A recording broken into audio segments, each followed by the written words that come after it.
Continuamos hablando con el neurólogo David Antonio Pineda, tratando de entender qué hay aquí en nuestro cerebro. Porque es que definitivamente todo se origina aquí. La realidad... O sea, el corazón se late porque el cerebro le dice, el hígado, el riñón, los intestinos, la mano, el movimiento, el habla, todo está saliendo de aquí.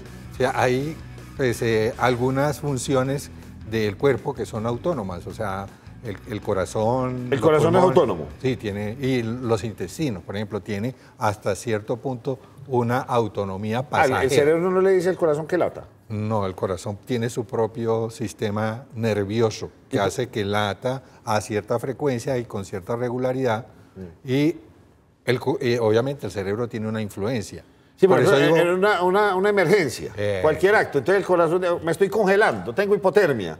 Oye, tiene hipotermia, frénele al latido o eso lo hace el corazón por El corazón lo hace inicialmente por su propia iniciativa, por un reflejo autonómico que no depende de la regulación del cerebro, pero inmediatamente llega esa información al cerebro, el cerebro va a dar unas órdenes, una regulación ya central. Entonces hay una regulación autonómica, automática, periférica, pero también hay una regulación proveniente del sistema nervioso central. Muy bien. Entonces el cerebro, pues sin él no podríamos vivir. No, incluso hay una... o sea, Frankenstein es imposible, pues. Sí, hay una pregunta que se hacen los neurocientíficos básicos, o sea, los que investigan con ya la parte molecular, de qué es lo que se trasplantaría en el caso de que hubiese la posibilidad de hacer un trasplante del cerebro. No le puedo creer. Sí, porque si el cerebro construye la realidad, o sea, la realidad que percibe cada individuo es construida por su cerebro. Eso no está en ninguna otra parte, está en el cerebro de esa persona. Entonces, en el caso hipotético de que se pudiera hacer un ¿quién me trasplantarían para que yo siga siendo yo y no sea el otro? Entonces, la respuesta que dan a esa, digamos, utopía, la mayoría de los neurocientíficos, es que lo que realmente se está trasplantando es un cuerpo a un cerebro. O sea, ese al revés. Al revés. Al revés, no es un órgano, un cuerpo, sino un cuerpo a un cerebro. A un cerebro, exactamente. Y entonces, pues, ese cuerpo tendría una realidad diferente a la que tenía la otra persona. Claro. Déjeme seguir explorando con estos temas raros. Entonces, por ejemplo, el amor. Uno llega, consigue a su pareja. Entonces son circuitos que ellos mismos llegan y se activen y hacen que nos atraiga a esa persona, su olor, su comportamiento, su forma de ser. Pero son todos desde acá, porque es que no pueden salir desde acá. Exactamente, o sea, eso, digamos, fue la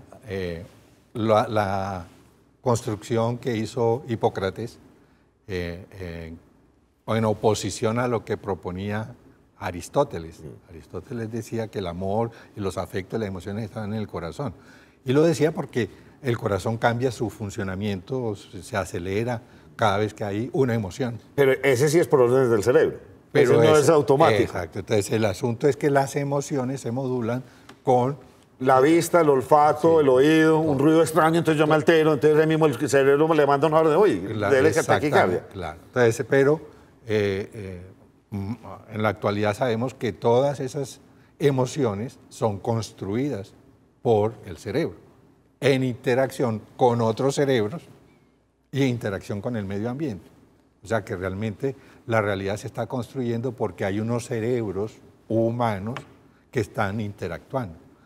Y el cerebro humano tiene un dispositivo que no tiene probablemente los cerebros de las otras especies, que es el lenguaje. Sí. Y una función superior que está por encima del lenguaje, que es el pensamiento, que es un pensamiento totalmente diferente al que pueden tener los animales. Entonces el cerebro se construye de acuerdo al entorno. Ahí, obviamente, no es lo mismo el que nació aquí en Medellín que el que nació en Irak. Claro. Es su entorno. ¿sí? El entorno. Y para él una cosa normal es que las pobres mujeres sean así como las mantienen por allá en Oriente, y para nosotros no. Entonces su entorno es quien lo construye.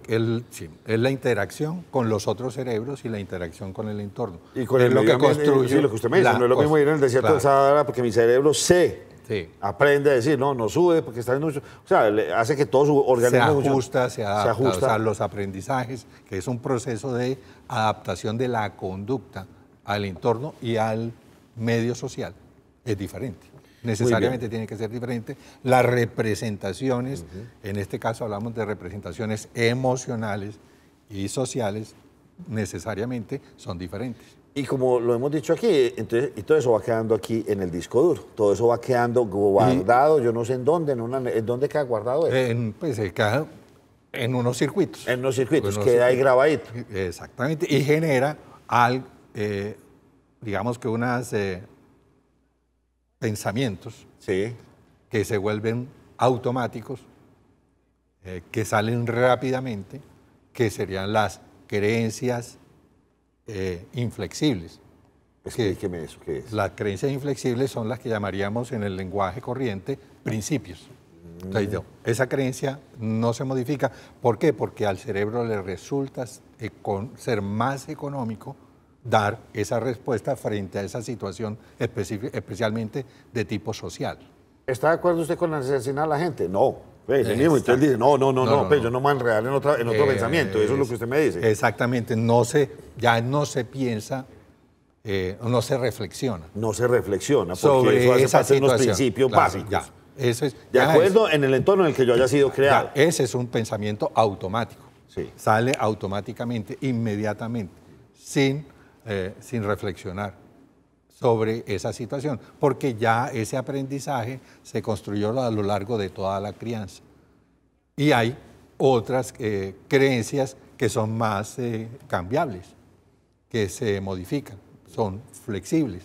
Entonces esas creencias sí es la que uno está dispuesto a argumentar o a discutir con el otro. Claro, sí, usted puede ser carnívoro toda la vida, de repente se dio cuenta que eso no, y usted lo puede transformar y volverse vegetariano. O llego a donde el médico y me dice, usted es hipertenso, le convendría dejar la sal, le convendría hacer ejercicio. Esas sí son renovables, pero entonces, hay otros que son principios básicos. Que uno muy difícilmente los modifica. Y el cerebro los tiene así ya los tiene, es decir, eso es lo que llamaríamos los aprendizajes tempranos, eso ocurre entre los primeros 2 o 3 años de la vida. En la época más importante de la crianza de un ser humano.